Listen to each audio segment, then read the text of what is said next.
मैं मूलतः राजनीति के स्वभाव का नहीं हूं।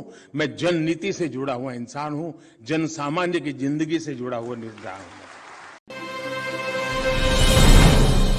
हम चुनौतियों के पीछे मजबूरन भागना पड़े ठीक नहीं है जी। हम चुनौतियों को भांपना चाहिए। अगर टेक्नोलॉजी ने दुनिया बदली है तो मुझे उस गवर्नेंस में उसके साथ आने वाली चुनौतियों का मुझे पता होना चाहिए। मैं अपने आप को उसके लिए सज्ज करूं। और इसलिए मैं चाहूंगा कि गवर्नेंस रिफॉर्म ये हमारा नित्य क्रम होना चाहिए, लगातार कोशिश होनी चाहिए। और मैं तो कहूंगा कि जब भी हम रिटायर्ड हो जाएं तो मन में से एक आवाज निकलनी चाहिए कि मेरे कालखंड में मैंने गवर्नेंस में इतने इतने रिफॉर्म किए और वो व्यवस्थाएं विकसित की जो शायद आने वाले 25-30 साल तक देश को काम आने वाली है। अगर ये बदलाव होता है तो परिवर्तन होता है। साथियों, बीते 8 साल के दौरान देश में अनेक बड़े काम हुए हैं। इनमें से अनेक अभियान ऐसे हैं जिनमें मूल में बिहेवियरल चेंज है। ये कठिन काम होता है और राजनेता तो कभी इसमें हाथ लगाने की हिम्मत ही नहीं करता है। लेकिन मैं राजनीति से बहुत परे हूं दोस्तों। लोकतंत्र में एक व्यवस्था है, मुझे व्यवस्था से गुजर करके आना पड़ा है, वो अलग बात है। मैं मूलतः राजनीति के स्वभाव का नहीं हूं। मैं जननीति से जुड़ा हुआ इंसान हूं, जन सामान्य की जिंदगी से जुड़ा हुआ इंसान हूं। साथियों, ये जो बिहेवियरल चेंज का मेरी जो कोशिश रही है, समाज के मूलभूत चीजों में परिवर्तन लाने की जो प्रयास हुआ है, सामान्य से सामान्य मानवीय की जिंदगी में बदलाव लाने की जो मेरी आशा आकांक्षा है, उसी का एक हिस्सा है। और जब मैं समाज की बात करता हूं तो शासन व्यवस्था में बैठे लोग अलग नहीं है इससे, वो कोई दूसरे ग्रह से नहीं आए हैं, वो भी उसी का हिस्सा है। क्या हम ये जो बदलाव की बात करते हैं, मैं देखता हूं कभी अफसर मुझे शादी का कार्ड देने आते हैं तो मेरा तो स्वभाव है, मैं छोड़ नहीं पाता हूं। और मैंने देखा मेरे पास आते हैं तो बड़ा महंगा कार्ड नहीं लेके आते हैं, बहुत ही सस्ता कार्ड लाते हैं, लेकिन उस पर प्लास्टिक का कवर होता है, ट्रांसपेरेंट। तो मैं सहज पूछता हूं, तो ये सिंगल यूज प्लास्टिक अभी भी उपयोग करते हैं आप?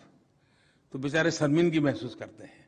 मेरा कहना यह है, जो हम देश के पास अपेक्षा करते हैं कि भाई सिंगल यूज प्लास्टिक न करे, क्या मेरे दफ्तर में, मैं जहां हूं, मैं काम करता हूं, क्या मैं मेरे जीवन में बदलाव ला रहा हूं, मेरी व्यवस्था में बदलाव ला रहा हूं? मैं चीजों को, छोटी छोटी चीजों को इसलिए हाथ लगाता हूं कि हम बड़ी चीजों में इतने खोए हुए हैं कि छोटी चीजों से दूर चले जाते हैं। और जब छोटी चीजों से दूर चले जाते हैं तब छोटे लोगों से भी दीवारें बन जाती हैं। दोस्तों, मुझे इन दीवारों को तोड़ना है।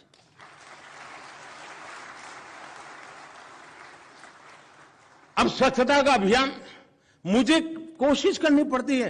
हर 15 दिन में डिपार्टमेंट में क्या चल रहा है, देखो स्वच्छता का कुछ हो रहा है क्या? इतने 2 साल, 3 साल, 5 साल हो गए दोस्तों, क्या अब वो हमारे डिपार्टमेंट में स्वभाव बनना चाहिए कि नहीं बनना चाहिए? अगर वो स्वभाव नहीं बना है तो देश के सामान्य नागरिक से उसको स्वभाव बन जाएगा, ये अपेक्षा करना ज्यादा ही होगा। और इसलिए मैं कहता हूं साथियों, हमने इसकी व्यवस्था को स्वीकार करना। अब हम डिजिटल इंडिया की बात करते हैं, फिनटेक की चर्चा करते हैं। भारत ने फिनटेक में जो गति लाई है, डिजिटल पेमेंट की दुनिया में जो कदम उठाया, जब मैं काशी के किसी नौजवान को इनाम मिलता है हमारे अफसर को, तो ताली बजाने का मन तो कर जाता है। क्यों? क्योंकि वो रेडी पटरी वाला कोई डिजिटल पेमेंट की काम कर रहा है और हम तस्वीर पर देखते हैं, अच्छा लगता है। लेकिन मेरा बाबू वो डिजिटल पेमेंट नहीं करता है। अगर मेरी व्यवस्था में बैठा हुआ इंसान वो काम नहीं करता है, मतलब मैं इसे जन आंदोलन बनाने में रुकावट बना हूं। सिविल सर्विस डे में ऐसी बातें करनी की नहीं चाहिए कि नहीं करनी चाहिए, विवाद हो सकता है।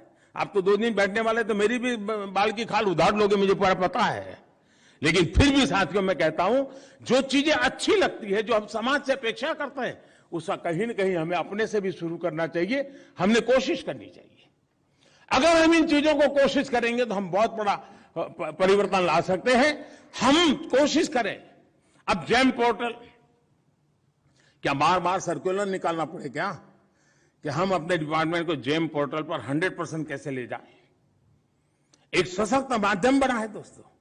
हमारा यूपीआई ग्लोबली एप्रिशिएट हो रहा है। क्या मेरे मोबाइल फोन पर यूपीआई की व्यवस्था है क्या? मैं यूपीआई की आदत डाल चुका हूं क्या? मेरे परिवार के सदस्यों ने डाला हुआ है क्या? बहुत बड़ा सामर्थ्य हमारे हाथ में है। लेकिन अगर मैं मेरी यूपीआई को स्वीकार नहीं करता हूं और मैं कहूं कि गूगल तो बाहर का है, दोस्तों अगर हमारे दिल में अगर यूपीआई के अंदर वो भाव होता है तो हमारा यूपीआई भी गूगल से आगे निकल सकता है, इतनी ताकत रख सकता है, फिनटेक भी की दुनिया में नाम रख सकता है। टेक्नोलॉजिकली फुल प्रूफ सिद्ध हो चुका है, वर्ल्ड बैंक उसकी तारीफ कर रहा है, हमारी अपनी व्यवस्था में वो हिस्सा क्यों बनता है? पीछे पड़ते तो करते हैं। मैंने देखा है कि हमारे जितने यूनिफॉर्म फोर्सेस हैं उन्होंने अपनी कैंटीन के अंदर कंपलसरी कर दिया है, वो डिजिटल पेमेंट ही लेते हैं। लेकिन आज भी हमारे सेक्रेटरिएट के अंदर कैंटीन होते हैं, वहां नहीं है व्यवस्था। क्या ये बदलाव हम नहीं ला सकते हैं क्या? बातें छोटी लगती होगी, लेकिन अगर हम कोशिश करें दोस्तों तो हम बहुत बड़ी बातों को कर सकते हैं। और हमें आखिरी व्यक्ति तक उचित लाभ पहुंचाने के लिए हमें लगातार एक परफेक्ट सिमलेस मैकेनिज्म खड़े करता रहना चाहिए। और जितना ज्यादा हम इस मैकेनिज्म को खड़ा करेंगे, मैं समझता हूं देश का आज आखिरी व्यक्ति का एम्पावरमेंट का जो हमारा मिशन है, उस मिशन को बहुत अच्छे ढंग से हम पूरा कर सकते हैं। साथियों,